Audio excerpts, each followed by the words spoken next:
Hello ಗೆಳೆಯರೇ, ನಮ್ಮ ಲಾಯಕ್ಸ್ ಪ್ರಸ್ತುತಪಡಿಸುತ್ತಿರುವ ಕನ್ನಡದಲ್ಲಿ ದೈನಂದಿನ ಸುದ್ದಿ ವಿಶ್ಲೇಷಣೆಗೆ ತಮಗೆಲ್ಲರಿಗೂ ಸ್ವಾಗತ. ಇಂದು ಡಿಸೆಂಬರ್ 2, 2025 ದಿ ಹಿಂದೂ ವಿಶ್ಲೇಷಣೆಯನ್ನು ನೋಡಲಿದ್ದೇವೆ. ಇವತ್ತಿನ ಒಂದು ಡಿಸ್ಕಷನ್ಗೆ ತೆಗೆದುಕೊಂಡಿರುವಂತಹ ಆರ್ಟಿಕಲ್ಸ್ಗಳನ್ನು ಗಮನ ಹರಿಸುವಂಥದ್ದಾದರೆ, ಪರ್ಟಿಕ್ಯುಲರ್ಲಿ ಡಿಜಿಟಲ್ ಅರೆಸ್ಟ್ಗೆ ಸಂಬಂಧಪಟ್ಟಂತೆ ಸುಪ್ರೀಂ ಕೋರ್ಟ್ನ ಒಂದು ಡೈರೆಕ್ಷನನ್ನು ಕಾಣ್ತಾ ಇದ್ದೀವಿ. ಸರ್ಕಾರನೂ ಸಹ ಇವಾಗ ಸೆಸ್ ರಿಲೇಟೆಡ್ ಇರುವಂಥ ಎಕ್ಸೈಸ್ ಡ್ಯೂಟಿಗೆ ಸಂಬಂಧಪಟ್ಟಂತೆ ಇನ್ಕ್ರೀಸ್ ಮಾಡಬೇಕು ಅನ್ನುವಂಥ ನಿಟ್ಟಿನಲ್ಲಿ ಹೆಲ್ತ್ ಸೆಕ್ಯೂರಿಟಿ ಆಧಾರದ ಮೇಲೆ ತೆಗೆದುಕೊಂಡಿರುವಂಥ ಒಂದು ಬಿಲ್ಲನ್ನು ಗಮನ ಹರಿಸುವಂಥದ್ದು, ಹಾಗೂ ಸಂಚಾರ್ ಸಾಥಿ ಆ್ಯಪ್ ರಿಲೇಟೆಡ್ ಇರುವಂಥ ಇಂಪಾರ್ಟೆನ್ಸನ್ನು ಸಹ ನಾವು ಗಮನ ಹರಿಸಬೇಕಾಗುತ್ತೆ. ಬಯೋ ರೆಮಿಡಿಯೇಷನ್ ರಿಲೇಟೆಡ್ ಇರುವಂಥ ಒಂದು ಆರ್ಟಿಕಲ್ ಇದೆ. ಜೊತೆಗೆ ಮಸಾಲಾ ಬಾಂಡ್ ಇಶ್ಯೂವನ್ನು ಫಿಸ್ಕಲ್ ಫೆಡರಲಿಸಮ್ಗೆ ಸಂಬಂಧಪಟ್ಟಂತೆ ಯಾವ ರೀತಿಯಾಗಿ ಕನೆಕ್ಟ್ ಮಾಡಬಹುದು, ಕೇರಳದ ಒಂದು ಇಶ್ಯೂವನ್ನು ಸಹ ನಾವು ಇವತ್ತು ನೋಡಲಿದ್ದೇವೆ. ಇವತ್ತಿನ ಮೊದಲನೇ ಆರ್ಟಿಕಲನ್ನು ನೋಡುವಂಥದ್ದಾದರೆ, ಡಿಜಿಟಲ್ ಅರೆಸ್ಟ್ಗೆ ಸಂಬಂಧಪಟ್ಟಂತೆ ಸರ್ವೋಚ್ಚ ನ್ಯಾಯಾಲಯ CBIಗೆ ಸೀರಿಯಸ್ ಆಗಿ ಒಂದು ಆ್ಯಕ್ಷನ್ನ ತೆಗೆದುಕೊಳ್ಬೇಕು ಅಂತ ಕೇಳ್ತಾ ಇದೆ. ಸೊ ಈ ಒಂದು ಹಂತದಲ್ಲಿ ನಾವು ಗಮನ ಹರಿಸೋದಾದರೆ, ಡಿಜಿಟಲ್ ಅರೆಸ್ಟಿಂದ ಸಾಕಷ್ಟು ತೊಂದರೆ ಆಗ್ತಾ ಇರೋದನ್ನೇ ನೋಡ್ತಾ ಇದ್ದೀವಿ.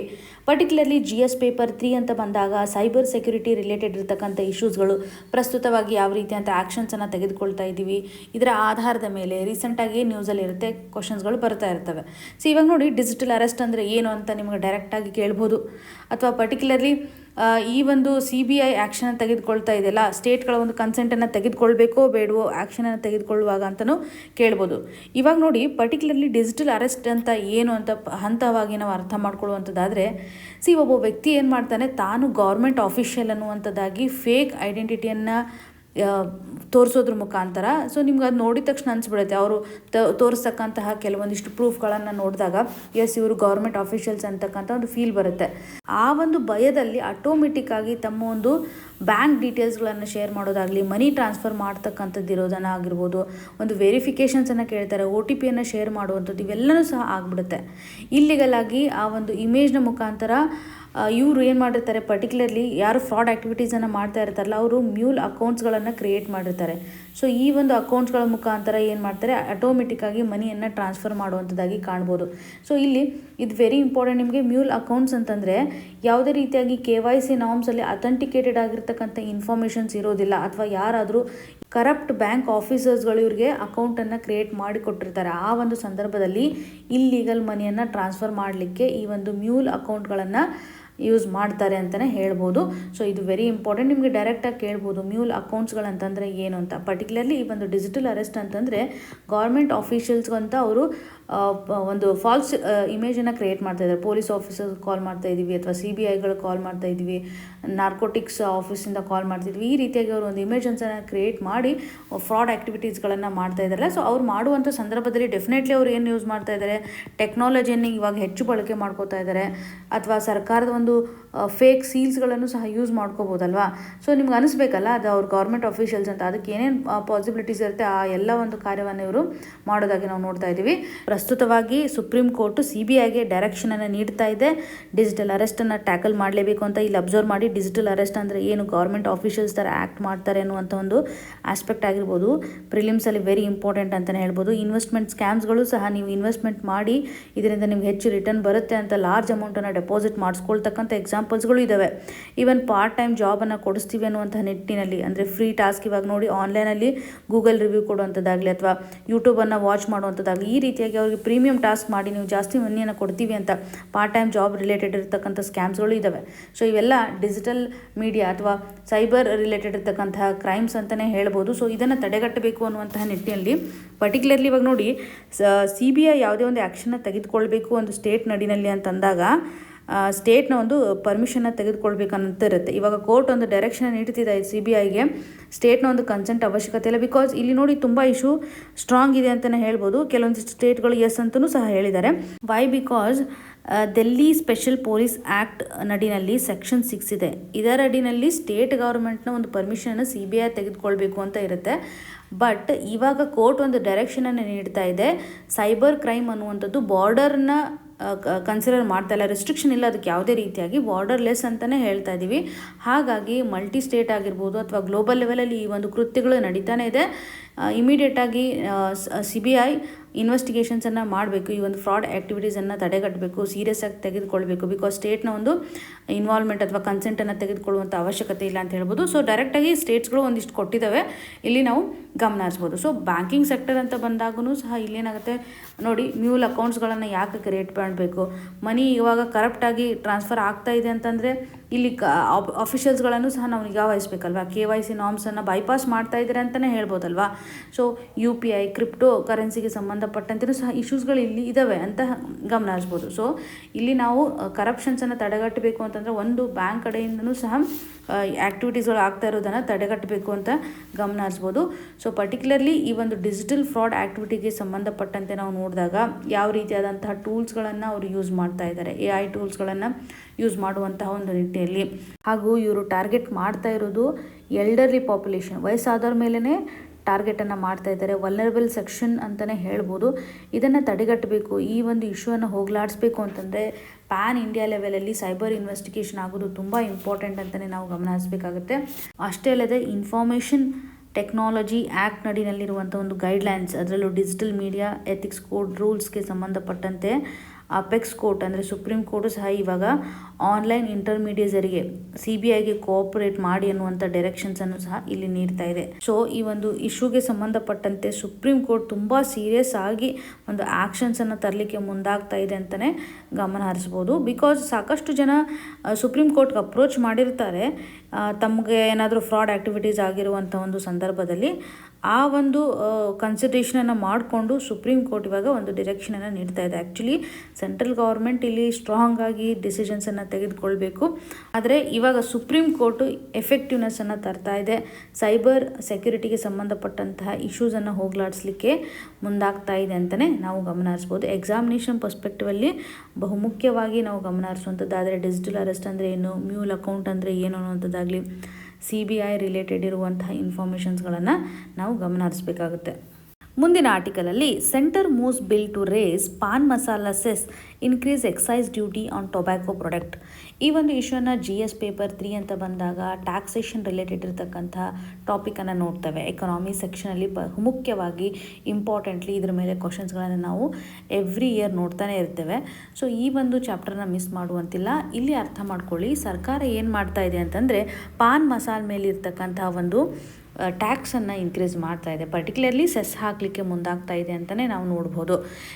ಎಕ್ಸೈಸ್ ಡ್ಯೂಟಿ ಅಂತ ಬಂದಾಗ ಭಾರತದಲ್ಲಿ ಯಾವುದೇ ರೀತಿಯಾದಂಥ ಒಂದು ಸರಕು ಅಥವಾ ಗೂಡ್ಸ್ ಪ್ರೊಡ್ಯೂಸ್ ಆಗಿರುವಂಥ ಸಂದರ್ಭದಲ್ಲಿ ಉತ್ಪಾದನೆ ಆಗಿರುವಂತಹ ಈ ಒಂದು ಸರಕಿಗೆ ಟ್ಯಾಕ್ಸನ್ನು ಹಾಕ್ತಾರಲ್ಲ, ಅದಕ್ಕೆ ನಾವು ಎಕ್ಸೈಸ್ ಡ್ಯೂಟಿ ಅನ್ನುವಂಥದ್ದಾಗಿ ಕರಿತೇವೆ. ಇವಾಗ ಟೊಬ್ಯಾಕೋ ಮೇಲೆ ಹಾಕ್ತಾ ಇರುವಂಥ ಒಂದು ಡ್ಯೂಟಿಗೆ ಎಡಿಷ್ನಲ್ ಆಗಿ ಸೆಸ್ಸನ್ನು ಹಾಕ್ತಾ ಇದ್ದಾರೆ.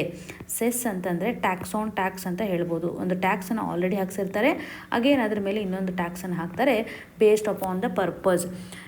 ಇವಾಗ ನೋಡಿ, ಇಲ್ಲಿ ಕೊಟ್ಟಿರುವಂಥ ಒಂದು ರೀಸನ್ಸನ್ನು ನಾವು ನೋಡುವಂಥದ್ದಾದರೆ ಪರ್ಟಿಕ್ಯುಲರ್ಲಿ GST ಕಂಪನ್ಸೇಷನ್ ಸೆಸ್ಗೆ ಸಂಬಂಧಪಟ್ಟಂತೆ ಒಂದು ರಿಪ್ಲೇಸ್ಮೆಂಟನ್ನು ಸಹ ಇದು ತೋರಿಸುತ್ತೆ ಅಂತ ಹೇಳ್ಬೋದು.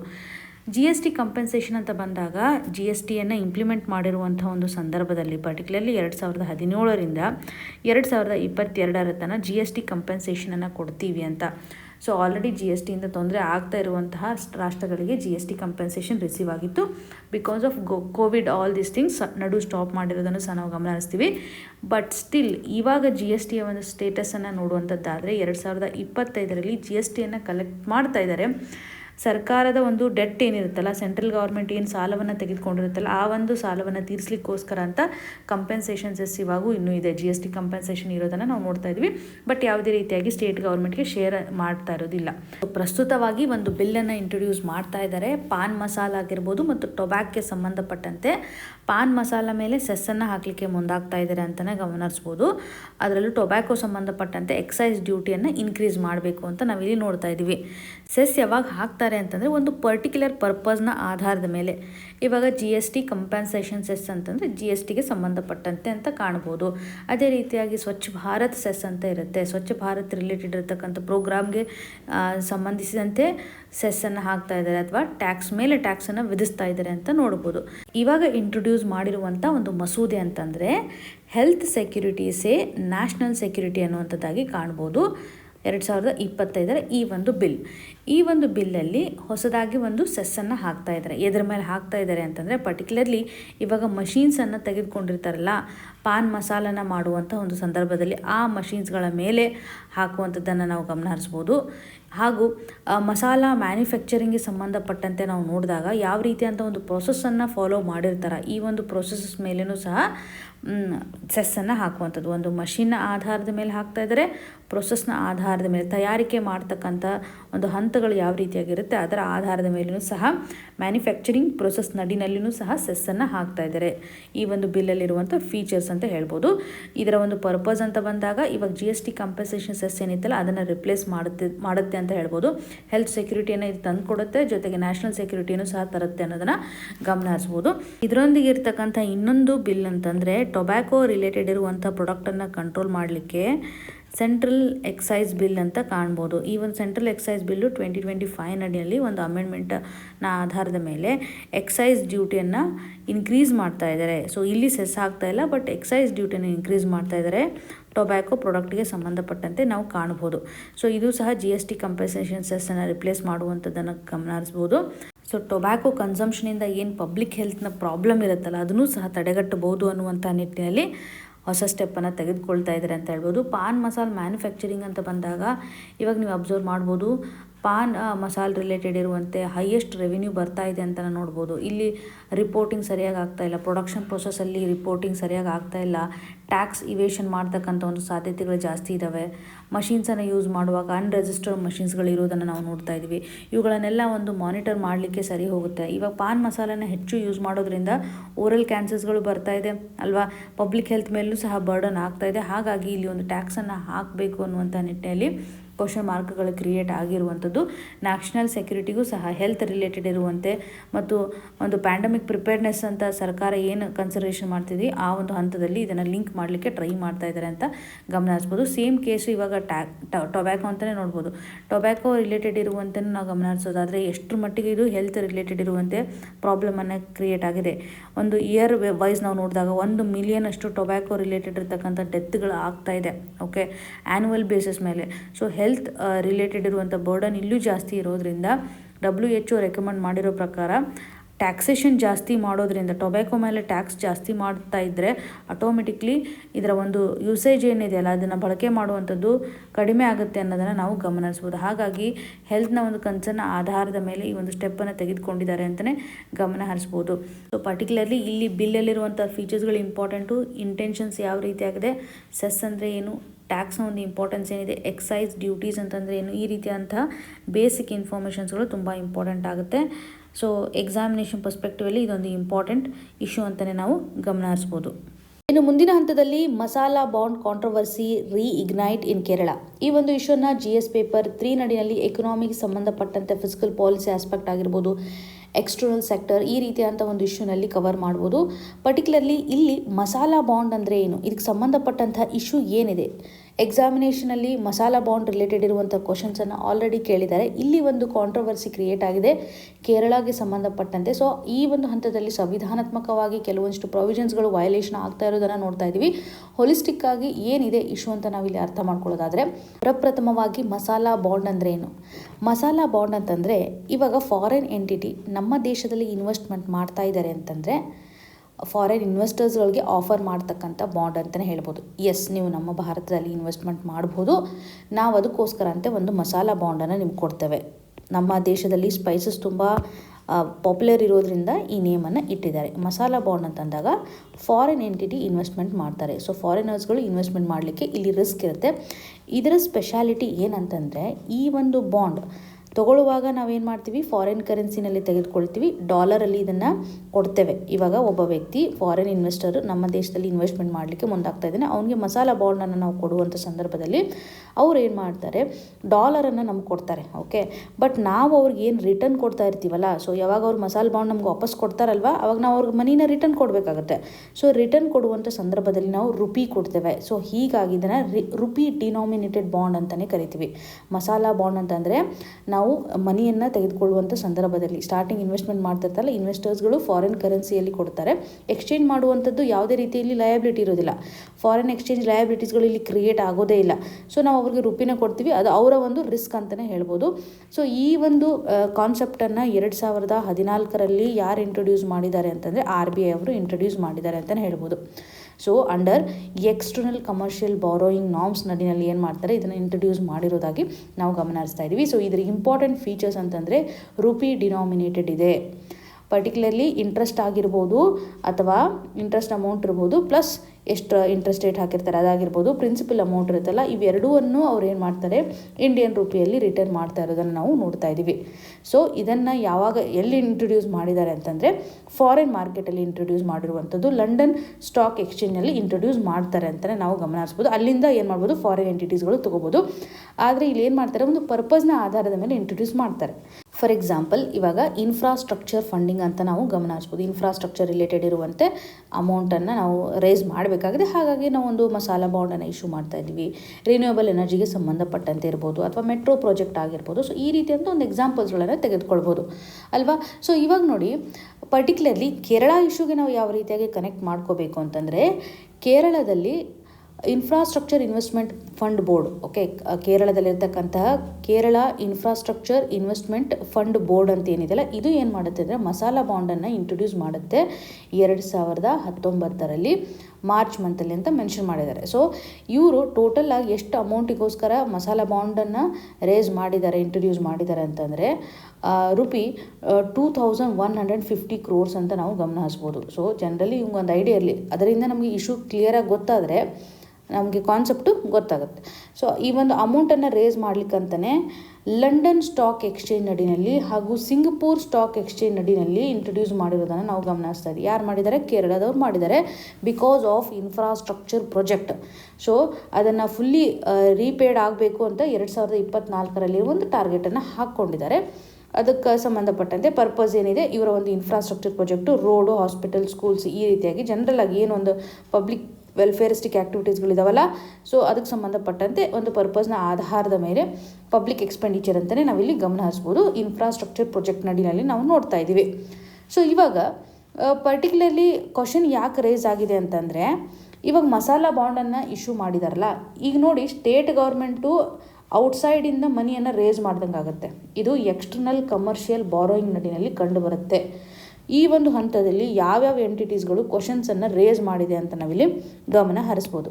ಮೊದಲೇದಾಗಿ ED ಅವರ ಒಂದು ಕನ್ಸರ್ನ್ ಅಂತ ನೋಡುವಂಥದ್ದಾದರೆ, ಫೆಮಾ ರಿಲೇಟೆಡ್ ಇರುವಂತೆ ಫಾರಿನ್ ಎಕ್ಸ್ಚೇಂಜ್ ಮ್ಯಾನೇಜ್ಮೆಂಟ್ ಆ್ಯಕ್ಟಲ್ಲಿರುವಂಥ ಒಂದು ಪ್ರೊವಿಷನ್ಸನ್ನು ಇದು ವೈಲೇಟ್ ಮಾಡ್ತಾ ಇದೆ ಅನ್ನುವಂಥ ನಿಟ್ಟಲ್ಲಿ ಇವರು ಕ್ವಶನ್ಸನ್ನು ಹಾಕ್ತಾ ಇದ್ದಾರೆ ಅಥವಾ ಅಲಿಗೇಷನ್ಸನ್ನು ಹಾಕ್ತಾ ಇದ್ದಾರೆ.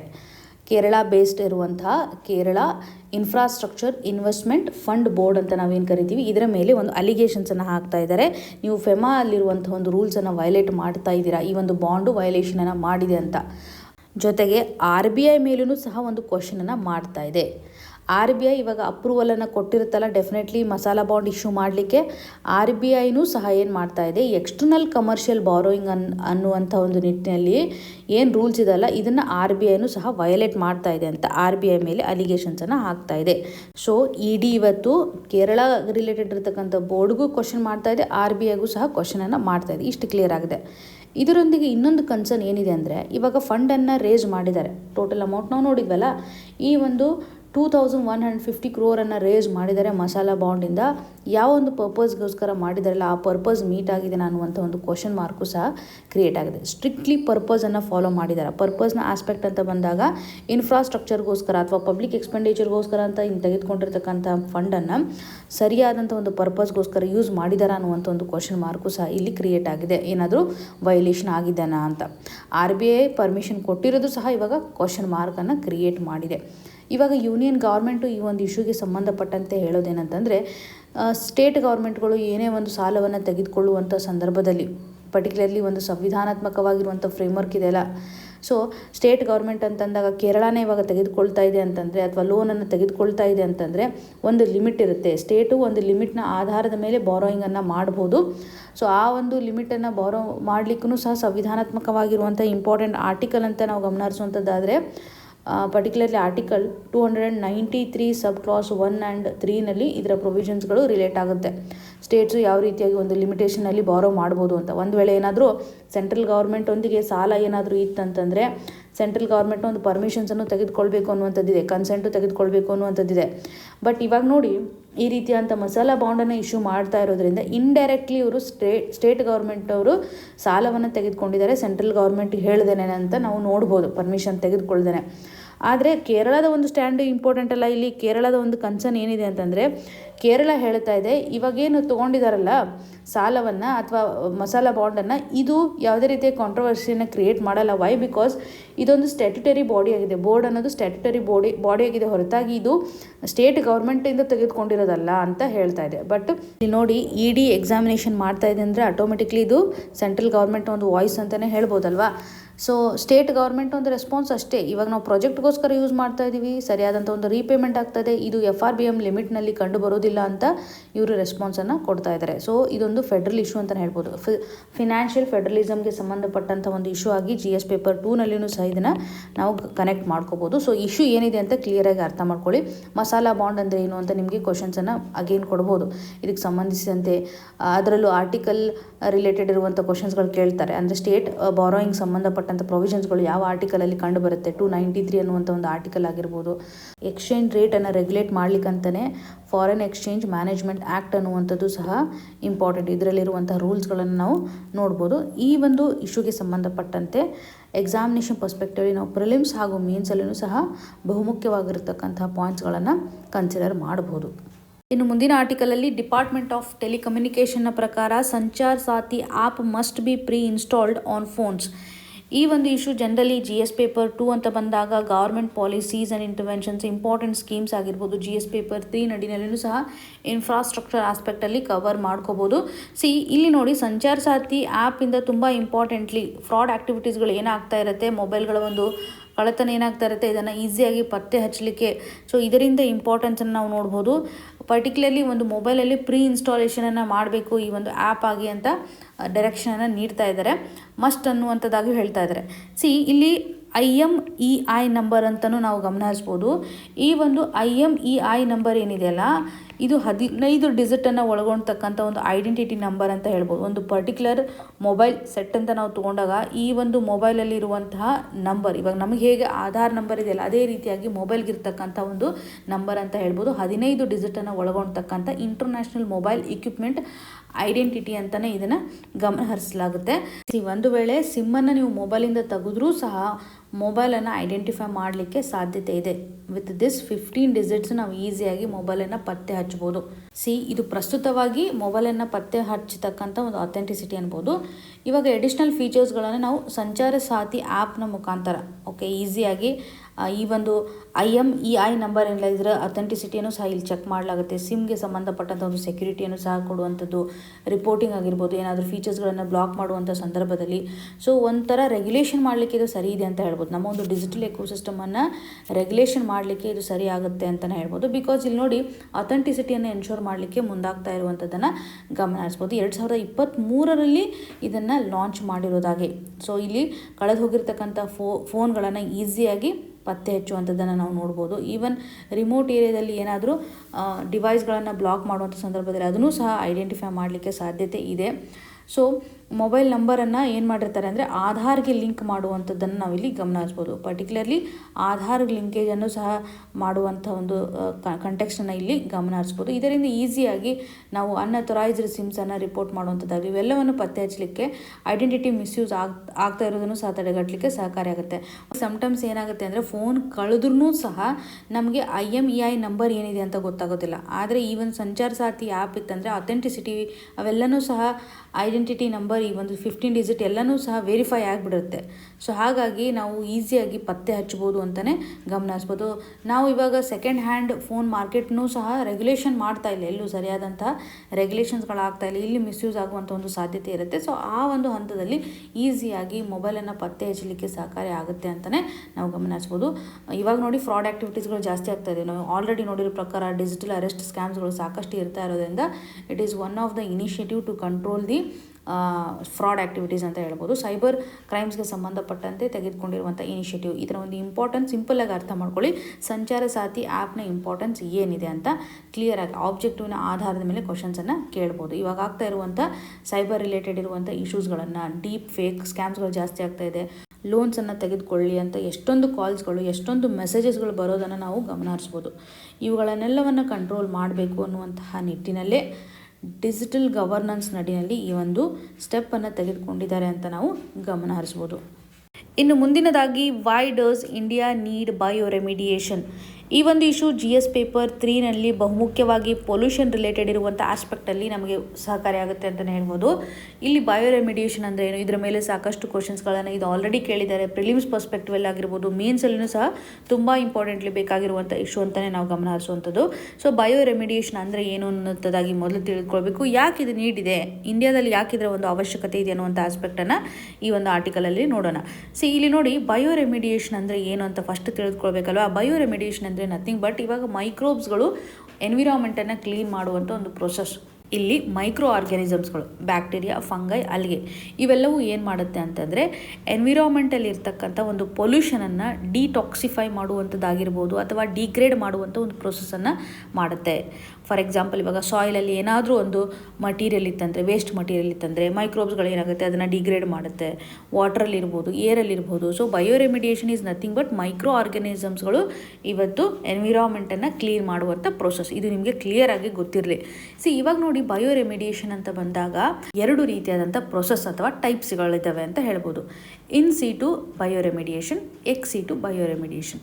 ಇನ್ ಸಿಟು ಬಯೋ ರೆಮಿಡಿಯೇಷನ್ ಅಂತಂದರೆ ನಾವು ಯಾವೊಂದು ಸೈಟ್ ಇರುತ್ತಲ್ಲ, ಎಲ್ಲಿ ಪೊಲ್ಯೂಷನ್ ಆಗಿರುತ್ತಲ್ಲ ಅದೇ ಒಂದು ಸೈಟಲ್ಲಿ ಈ ಒಂದು ಬಯೋ ರೆಮಿಡಿಯೇಷನ್ ಪ್ರೊಸೆಸನ್ನು ಅಡಾಪ್ಟ್ ಮಾಡ್ಕೋತೀವಿ. ಫಾರ್ ಎಕ್ಸಾಂಪಲ್, ಇವಾಗ ನೋಡಿ, ಆಯಿಲ್ ಈಟಿಂಗ್ ಬ್ಯಾಕ್ಟೀರಿಯಾ ಅಂತ ಏನಿರುತ್ತಲ್ಲ, ಸೊ ಈ ಒಂದು ಆಯಿಲ್ ಈಟಿಂಗ್ ಬ್ಯಾಕ್ಟೀರಿಯಾಗಳನ್ನು ನಾವು ಆಯಿಲ್ ಸ್ಪಿಲ್ಸಲ್ಲೇ ಸ್ಪ್ರೇ ಮಾಡುವಂಥದ್ದನ್ನು ನೋಡ್ಬೋದು. ಅಥವಾ ಇವಾಗ ಕಂಟ್ಯಾಮಿನೇಟೆಡ್ ಸಾಯಿಲ್ ಅಂತ ಇರುತ್ತಲ್ಲ, ಈ ಒಂದು ಕಂಟ್ಯಾಮಿನೇಟೆಡ್ ಸಾಯಿಲಲ್ಲಿ ನಾವೇನು ಮಾಡ್ತೀವಿ, ಮೈಕ್ರೋಬ್ಸ್ಗಳನ್ನು ಇಂಜೆಕ್ಟ್ ಮಾಡ್ತಾ ಇದ್ದೀವಿ. ಯಾವ ಒಂದು ಸೈಟ್ ಇರುತ್ತಲ್ಲ ಅಲ್ಲೇ ಬಯೋ ರೆಮಿಡಿಯೇಷನ್ ಪ್ರೊಸೆಸನ್ನು ಸ್ಟಾರ್ಟ್ ಮಾಡ್ತೀವಿ. ಸೊ ಆಯಿಲ್ ಸ್ಪಿಲ್ಸ್ ನಡಿಯಲ್ಲಿ ಆಯಿಲ್ ಈಟಿಂಗ್ ಮೈಕ್ರೋ ಬ್ಯಾಕ್ಟೀರಿಯಾಸ್ಗಳನ್ನು ಅಲ್ಲಿ ಹಾಕುವಂಥದ್ದಾಗಲಿ ಸ್ಪ್ರೇ ಮಾಡುವಂಥದ್ದಾಗಲಿ ಮಾಡ್ತೀವಿ. ಎಕ್ಸ್ ಸಿಟು ಬಯೋ ರೆಮಿಡಿಯೇಷನ್ ಅಂತಂದರೆ ಪರ್ಟಿಕ್ಯುಲರ್ಲಿ ಇವಾಗ ಕಂಟ್ಯಾಮಿನೇಟೆಡ್ ಸಾಯಿಲ್ ಅಥವಾ ವಾಟರ್ ಏನಿರುತ್ತಲ್ಲ ಅದನ್ನು ಒಂದು ಕಂಟ್ರೋಲ್ಡ್ ಕಂಡೀಷನಲ್ಲಿ ಬಯೋ ರಿಯಾಕ್ಟರ್ ಅಂತಲೇ ನಾವು ಎಕ್ಸಾಂಪಲ್ ಅಂತ ತೆಗೆದುಕೊಂಡಾಗ, ಅಥವಾ ಹಜಾರ್ಡಸ್ ವೇಸ್ಟ್ಗಳನ್ನು ಏನು ಮಾಡ್ತೀವಿ, ಒಂದು ಬಯೋಪೈಲಿಂಗ್ ಅಥವಾ ಲ್ಯಾಂಡ್ ಫಾರ್ಮಿಂಗ್ನ ಆಧಾರದ ಮೇಲೆ ಒಂದು ಹತ್ರ ಬಂದು ಡೆಪಾಸಿಟ್ ಮಾಡಿ ಅದನ್ನು ಮೈಕ್ರೋಬ್ಸ್ಗಳ ಮುಖಾಂತರ ಡಿಗ್ರೇಡ್ ಮಾಡ್ತಾರೆ. ಸೊ ಇದು ಎಕ್ಸ್ ಸಿಟು ಬಯೋ ರೆಮಿಡಿಯೇಷನ್. ಇದ್ರಾಗ ಟೈಪ್ಸ್ಗಳು ಏನಿದ್ದಾವೆ ಅದರ ಆಧಾರದ ಮೇಲೆ ಕ್ವಶನ್ಸನ್ನು ಕೇಳ್ತಾರೆ. ಎಕ್ಸ್ ಸಿಟು ಬಯೋ ರೆಮಿಡಿಯೇಷನ್ ಇದರಲ್ಲಿ ಯಾವುದಿದೆ ಇಲ್ವೋ ಅಂತ, ಇದರಲ್ಲಿ ಯಾವುದಾದ್ರೂ ಒಂದು ಇನ್ ಸಿಟುನ ಹಾಕೋದ್ರ ಮುಖಾಂತರ 4 ಆಪ್ಷನ್ಸ್ಗಳನ್ನು ಕೊಡ್ಬೋದು. ಸೊ ಎಲಿಮಿನೇಷನ್ ಆಧಾರದ ಮೇಲೆ ನೀವು ಸರಿಯಾದ ಒಂದು ಆನ್ಸರ್ನ ರೀಚ್ ಆಗ್ಬೋದು. ಇಲ್ಲಿ ನೋಡಿ, ಇನ್ ಸಿಟು ಅಂತಂದಾಗ ಬಯೋ ಸ್ಟಿಮ್ಯುಲೇಷನ್ ಅಂತ ಮಾಡುವಂಥದ್ದಾಗಲಿ, ಬಯೋ ಆಗ್ಯುಮೆಂಟೇಷನ್, ಬಯೋ ವೆಂಟಿಲೇಷನ್ ಹಾಗೂ ಬಯೋ ಸ್ಪ್ರೇಯಿಂಗ್ ಅಂತ ಕಾಣ್ಬೋದು. ಎಕ್ಸ್ ಸಿಟು ಅಂತ ಬಂದಾಗ ಬಯೋ ರಿಯಾಕ್ಟರ್ಸ್ಗಳು, biopiles, land farming, composting and biofiltration ಇವೆಲ್ಲ ಟೈಪ್ಸು ವೆರಿ ಇಂಪಾರ್ಟೆಂಟ್. ಇವಾಗ ನೋಡಿ, ಭಾರತದಲ್ಲಿ ಯಾಕೆ ಅವಶ್ಯಕತೆ ಇದೆ, ಪೊಲ್ಯೂಷನ್ನ ಒಂದು ಕಂಡೀಷನ್ ಅಂತ ಗಮನ ಹರಿಸಿದಾಗ ಪರ್ಟಿಕ್ಯುಲರ್ಲಿ ಯಮುನಾ ರಿವರ್ ಆಗಿರ್ಬೋದು, ಗಂಗಾ ರಿವರ್ ಆಗಿರ್ಬೋದು, ಇಲ್ಲಿ ಹೆಚ್ಚು ಸೀವೇಜ್ ಇರುವಂಥದ್ದಿದೆ. ಅನ್ಟ್ರೀಟೆಡ್ ಸೀವೇಜನ್ನು ನಾವು ಕಾಣ್ತಾ ಇದ್ದೀವಿ. ಇಂಡಸ್ಟ್ರೀಸ್ಗಳಿಂದ ಬರ್ತಕ್ಕಂಥ ಒಂದು ಡಿಸ್ಚಾರ್ಜ್ ಏನಿರುತ್ತಲ್ಲ ಅದರ ಮುಖಾಂತರ ಇಲ್ಲಿ ಪೊಲ್ಯೂಷನ್ ಜಾಸ್ತಿ ಆಗಿದೆ, ವಾಟರ್ ಪೊಲ್ಯೂಷನ್ ಜಾಸ್ತಿ ಆಗಿದೆ ಅಂತಲೇ ಗಮನ ಹರಿಸ್ಬೋದು. ಪ್ಲಾಸ್ಟಿಕ್ ಕಂಟ್ಯಾಮಿನೇಷನ್ ಆಗಿರುವಂಥದ್ದು, ಪೆಸ್ಟಿಸೈಡ್ಸ್ಗಳ ಒಂದು ಕಂಟ್ಯಾಮಿನೇಷನ್ ಆಗಿರ್ಬೋದು, ಹೆವಿ ಮೆಟಲ್ಸ್ಗಳಿರುತ್ತೆ, ಇವುಗಳೆಲ್ಲ ಆಧಾರದ ಮೇಲೆ ನಾವು ಏನು ಗಮನ ಹರಿಸ್ಬೋದು ಅಂದರೆ ಪೊಲ್ಯೂಷನ್ ಜಾಸ್ತಿ ಆಗಿದೆ. ಹಾಗಾಗಿ ಇವಾಗ ಎನರ್ಜಿ ಇಂಟೆನ್ಸಿವ್ ಆಗಿರುವಂತೆ ಅವುಗಳನ್ನು ನಾವು ಟ್ರೀಟ್ ಮಾಡಬೇಕು ಅಂತಂದರೆ ತುಂಬ ಕಾಸ್ಟ್ಲಿ ಆಗುತ್ತೆ ಅಂತಲೇ ಗಮನ ಹರಿಸ್ಬೋದಲ್ವಾ. ಸೊ ಈ ಒಂದು ಹಂತದಲ್ಲಿ ವೇಸ್ಟ್ನ ವಾಲ್ಯೂಮ್ ಏನಿದೆ ತುಂಬ ಜಾಸ್ತಿ ಇದೆ. So waste volume is very huge. ಅದಕ್ಕೋಸ್ಕರನೇ ನಾವೇನು ಮಾಡಬೇಕಾಗಿದೆ ಅಂತಂದರೆ ಬಯೋ ರೆಮಿಡಿಯೇಷನನ್ನು ಮಾಡಬೇಕು. ಅರ್ಬನ್ ಏರಿಯಾ ಅಂತ ಬಂದಾಗ ರ್ಯಾಪಿಡ್ ಅರ್ಬನೈಸೇಷನಿಂದ because of fulfilling the needs ನಾವು ಜಾಸ್ತಿ ಪ್ರೊಡಕ್ಷನ್ ಮಾಡ್ತಾ ಇದ್ವಿ, ಜಾಸ್ತಿ ರೀತಿಯಾದಂಥ ಕನ್ಸಂಪ್ಷನ್ ಇರುತ್ತೆ, ಜಾಸ್ತಿ ರೀತಿಯಾದಂತಹ ವೇಸ್ಟ್ ಇರುತ್ತೆ ಅಂತಲೇ ಗಮನ ಹರಿಸ್ಬೋದಲ್ಲ. ಇದರ ಆಧಾರದ ಮೇಲೆ ಬೇರೆ ಬೇರೆ ಇಂಡಸ್ಟ್ರೀಸ್ಗಳ ಇಂಪಾರ್ಟೆನ್ಸನ್ನು ಇಲ್ಲಿ ಎಂಫೋಸಿಸ್ ಮಾಡಿದ್ದಾರೆ. ಅಂದರೆ ಅದನ್ನು ಕ್ಲೀನಪ್ ಮಾಡೋದು ವೆರಿ ಇಂಪಾರ್ಟೆಂಟ್ ಅನ್ನುವಂಥದ್ದಾಗಿ ಗಮನ ಹರಿಸಬೇಕಾಗತ್ತೆ. ಸೊ ಇಲ್ಲಿ ನಾವು ಕಾಸ್ಟ್ ಎಫೆಕ್ಟಿವ್ನೆಸ್ಸನ್ನು ತರಬೇಕು ಅಂತಂದರೆ ಇದೇ ಒಂದು ಬೆಸ್ಟ್ ಸೊಲ್ಯೂಷನ್ ಅಂತ, remediation is the best solution ಅಂತ ಹೇಳ್ಬೋದು. ಲಾರ್ಜ್ ಸ್ಕೇಲಲ್ಲಿ ಮಾಡ್ಬೋದು. ಹಾಗೂ ನಮ್ಮ ಭಾರತದಲ್ಲಿ ಒಂದು ರಿಚ್ ಬಯೋಡೈವರ್ಸಿಟಿ ಇರೋದ್ರಿಂದ ನಮ್ಮ ಒಂದು ಮೈಕ್ರೋಬ್ಸ್ಗಳು ಏನಿದಾವೆ ಅಂದರೆ ಭಾರತದ ಒಂದು ಸಾಯಿಲಲ್ಲಿರುವಂಥ ಮೈಕ್ರೋಬ್ಸ್ಗಳು ತುಂಬ ಯೂನಿಟ್ ಆಗಿದೆ, ಅಥವಾ ತುಂಬ ಹೀಟನ್ನು ತಡ್ಕೊಳ್ತಕ್ಕಂಥ ಶಕ್ತಿ ಇರುವಂಥದ್ದು, ಅಡಾಪ್ಟ್ ಆಗಿರುವಂಥದ್ದಾಗಿರ್ಬೋದು. ಸಲೈನಿಟಿಗೆ ಸಂಬಂಧಪಟ್ಟಂತೆಯೂ ಸಹ ಅವೈಲೇಬಲ್ ಇರತಕ್ಕಂತಹ ಮೈಕ್ರೋಬ್ಸ್ಗಳಿದ್ದಾವೆ. ಸೊ ಈ ಒಂದು ಹಂತದಲ್ಲಿ ನಾವು ಇಂಡಿಯನ್ ಮೈಕ್ರೋಬ್ಸ್ಗಳ ಒಂದು ಸ್ಟ್ರೈನನ್ನು ತೆಗೆದುಕೊಂಡು ಯೂನಿಕ್ ಆಗಿರುವಂಥ ಒಂದು ಬಯೋ ರೆಮಿಡಿಯೇಷನನ್ನು ಮಾಡಬೇಕು ಅಂತ. ಸೊ ಇದೊಂದು ಎಕಲಾಜಿಕಲ್ ಅಡ್ವಾಂಟೇಜನ್ನೇ ಭಾರತಕ್ಕೆ ತೋರಿಸುತ್ತೆ ಅಂತಲೇ ನಾವು ಗಮನ ಹರಿಸ್ಬೋದು. ಸೊ ಈ ಒಂದು ಹಂತದಲ್ಲಿ ಬಯೋ ರೆಮಿಡಿಯೇಷನ್ನಿಂದ ಆಗುವಂಥ ಇಂಪಾರ್ಟೆನ್ಸ್ ಅಂತಂದರೆ ಇದು ಎಕೋ ಫ್ರೆಂಡ್ಲಿ ಇದೆ, ಕಾಸ್ಟ್ ಎಫೆಕ್ಟಿವ್ನೆಸ್ಸನ್ನು ತೋರಿಸುತ್ತೆ ಅಂತ ಹೇಳ್ಬೋದು. ಯಾವುದೇ ರೀತಿಯಾಗಿ ಸೆಕೆಂಡರಿ ಪೊಲ್ಯೂಟೆಂಟ್ಸನ್ನು ಇದು ಬೈ ಪ್ರಾಡಕ್ಟ್ ಆಗಿ ಕಳಿಸೋದಿಲ್ಲ. ಭಾರತದಲ್ಲಿ ಒಂದು ರಿಚ್ ಡೈವರ್ಸಿಟಿ ಇದೆ ಅಂತ ಹೇಳ್ಬೋದು. ಸೊ ಇದರಿಂದ ನಾವು ಒಂದು ರಿವರನ್ನು ಕ್ಲೀನ್ ಮಾಡ್ಬೋದು, ಲ್ಯಾಂಡ್ ಫಿಲ್ಸ್ಗೆ ಸಂಬಂಧಪಟ್ಟಂಥ ಇಶ್ಯೂಸನ್ನು ಅಡ್ರೆಸ್ ಮಾಡ್ಬೋದು, ಟಾಕ್ಸಿಕ್ ಸೈಟ್ಸ್ಗಳನ್ನು ಸಹ ಕ್ಲೀನ್ ಮಾಡುವಂಥ ಒಂದು ಸಾಧ್ಯತೆ ಇದೆ ಅಂತ ನಾವು ನೋಡ್ಬೋದು. ಸೊ ಹಾಗಾಗಿ ಈ ಒಂದು ಬಯೋ ರೆಮಿಡಿಯೇಷನನ್ನು ನಾವು ಹೆಚ್ಚು ಸೀರಿಯಸ್ ಆಗಿ ತೆಗೆದುಕೊಳ್ಬೇಕು ಅನ್ನುವಂತಹ ನಿಟ್ಟಿನಲ್ಲಿ ಗಮನಿಸ್ತಾ ಇದ್ದರೆ ಇದು ಭಾರತಕ್ಕೆ ಒಂದು ಅಪಾರ್ಚುನಿಟಿಯನ್ನೇ ಕ್ರಿಯೇಟ್ ಮಾಡುತ್ತೆ. ಸೊ ಪೊಲ್ಯೂಷನ್ ರಿಲೇಟೆಡ್ ಇರುವಂಥ ಇಶ್ಯೂಸನ್ನು ಹೋಗಲಾಡಿಸ್ಲಿಕ್ಕೆ ಸಹಕಾರಿಯಾಗುವಂಥದ್ದನ್ನು ನಾವು ಕಾಣ್ಬೋದು. ಇಲ್ಲಿ ಮಾಡರ್ನ್ ಟೆಕ್ನಾಲಜಿಯನ್ನು ಬಳಕೆ ಮಾಡ್ಕೊಳ್ಳೋದ್ರ ಮುಖಾಂತರ ಜೆನೆಟಿಕ್ ಮಾಡಿಫೈಡ್ ಆಗಿರುವಂಥ ಬ್ಯಾಕ್ಟೀರಿಯಾಸ್ಗಳನ್ನು ಯೂಸ್ ಮಾಡ್ತಾರೆ, ಮೈಕ್ರೋಬ್ಸ್ಗಳನ್ನು ಯೂಸ್ ಮಾಡ್ತಾರೆ ಈ ಒಂದು ರೆಮಿಡಿಯೇಷನ್ ಪ್ರೊಸೆಸ್ ನಡಿಯಲ್ಲಿ. ಜೊತೆಗೆ ನ್ಯಾನೋ ಬಯೋ ರೆಮಿಡಿಯೇಷನ್ಸ್ ಅಂತಲೂ ಕೇಳಿರ್ತೀವಿ. ನ್ಯಾನೋ ಪಾರ್ಟಿಕಲ್ಸ್ಗಳನ್ನು ಯೂಸ್ ಮಾಡೋದ್ರ ಮುಖಾಂತರ ಆಯಿಲ್ ಸ್ಪಿಲ್ಲಿಂಗ್ ಅಥವಾ ಹೆವಿ ಮೆಟಲ್ಸ್ಗಳನ್ನು ಡೆಸ್ಟ್ರಾಯ್ ಮಾಡಲಿಕ್ಕೆ ಬಳಕೆ ಮಾಡ್ಕೋತಾರೆ. ಸೊ ಮಾಡರ್ನ್ ಟೆಕ್ನಾಲಜಿ ಆಧಾರದ ಮೇಲೂ ಸಹ ನಾವಿಲ್ಲಿ ಕನೆಕ್ಟ್ ಮಾಡ್ಕೋಬೋದು. ಟ್ರೆಡಿಷ್ನಲ್ ಆಗಿ ಇರುವಂಥ ಒಂದು ಮೆಥಡನ್ನು ನಾವು ನೋಡಿದಾಗ ಪರ್ಟಿಕ್ಯುಲರ್ಲಿ ಒಂದು ನ್ಯಾಚುರಲ್ ಬ್ಯಾಕ್ಟೀರಿಯಾಸ್ಗಳನ್ನು ಅಥವಾ ಫಂಗೈಗಳನ್ನು ಯೂಸ್ ಮಾಡುವಂಥದ್ದಾಗಿ ಗಮನ ಹರಿಸ್ತಾ ಇದ್ವಿ. ಸೊ ಇವಾಗ ಸ್ವಲ್ಪ ಅಡ್ವಾನ್ಸ್ಡ್ ಆಗಿರುವಂಥ ಒಂದು ಕಂಟೆಕ್ಸ್ಟನ್ನು ಗಮನ ಹರಿಸ್ಬೋದು. ಫಾರ್ ಎಕ್ಸಾಂಪಲ್ ಇವಾಗ ಮೆಟಾಜಿನೋಮಿಕ್ಸೂ ಸಹ ಬಂದಿದೆ. ತುಂಬ ಅಡ್ವಾನ್ಸ್ಡ್ ಅಂತಂದರೆ DNA ಸಿಕ್ವೆನ್ಸಿಂಗಲ್ಲಿನೂ ಸಹ ಪೊಲ್ಯೂಟೆಡ್ ಸೈಟ್ಸ್ನಲ್ಲಿ ಬದಲಾವಣೆಯನ್ನು ಮಾಡೋದ್ರ ಮುಖಾಂತರ ಅಂದರೆ ಮೈಕ್ರೋಬ್ಸ್ಗಳು ತುಂಬ ಸ್ಟ್ರಾಂಗ್ ಆಗಿ ಡಿಗ್ರೇಡ್ ಮಾಡಲಿ ಅನ್ನುವಂಥ ಒಂದು ನಿಟ್ಟಿನಲ್ಲಿ ಯಾವ ರೀತಿಯಾಗಿ ಪೊಲ್ಯೂಟೆಂಟ್ ಇದೆ ಅದರ ಆಧಾರದ ಮೇಲೆ DNA ಸಿಕ್ವೆನ್ಸಿಂಗನ್ನು ಚೇಂಜ್ ಮಾಡುವಂಥದ್ದಾಗಿ ನಾವು ಕಾಣ್ಬೋದು. ಮೆಟಾಜಿನೋಮಿಕ್ಸನ್ನು ಸಹ ಇದರಲ್ಲಿ ಯೂಸ್ ಮಾಡ್ತಾ ಇದ್ದಾರೆ ಅಂತ ನಾವು ಗಮನ ಹರಿಸ್ಬೋದು. ಸೊ ಈ ರೀತಿಯಾಗಿ ಇದರ ಇಂಪಾರ್ಟೆನ್ಸನ್ನು ನಾವಿಲ್ಲಿ ಎಕ್ಸಾಮಿನೇಷನ್ ಪರ್ಸ್ಪೆಕ್ಟಿವಲ್ಲಿ ಕನೆಕ್ಟ್ ಮಾಡ್ಕೋಬೋದಾಗಿದೆ. ಇವತ್ತಿನ ಒಂದು ಕ್ವಶನ್ ಅನ್ನು ನೋಡುವಂಥದ್ದಾದರೆ ಬಯೋ ರೆಮಿಡಿಯೇಷನ್ಗೆ ಸಂಬಂಧಪಟ್ಟಂತೆ which of the following is not an advantage of bio remediation ಅಂತ ಮೆನ್ಷನ್ ಮಾಡಿದ್ದಾರೆ. 4 ಆಪ್ಷನ್ಸ್ಗಳಿದ್ದಾವೆ. ಈ ಒಂದು ಆಪ್ಷನ್ಗೆ ಸರಿಯಾದ ಉತ್ತರವನ್ನು ಕಮೆಂಟ್ ಸೆಕ್ಷನಲ್ಲಿ ಮೆನ್ಷನ್ ಮಾಡಿ. ನಿಮ್ಗೆ ಏನೇ ಕನ್ಸರ್ನ್ ಇದ್ದನ್ನು ಸಹ ನಮಗೆ ಕಮೆಂಟ್ನ ಮುಖಾಂತರ ತಿಳಿಸಿಕೊಡಿ ಅಂತ ಹೇಳ್ತಾ ಆಲ್ ದ ವೆರಿ ಬೆಸ್ಟ್. ಧನ್ಯವಾದಗಳು.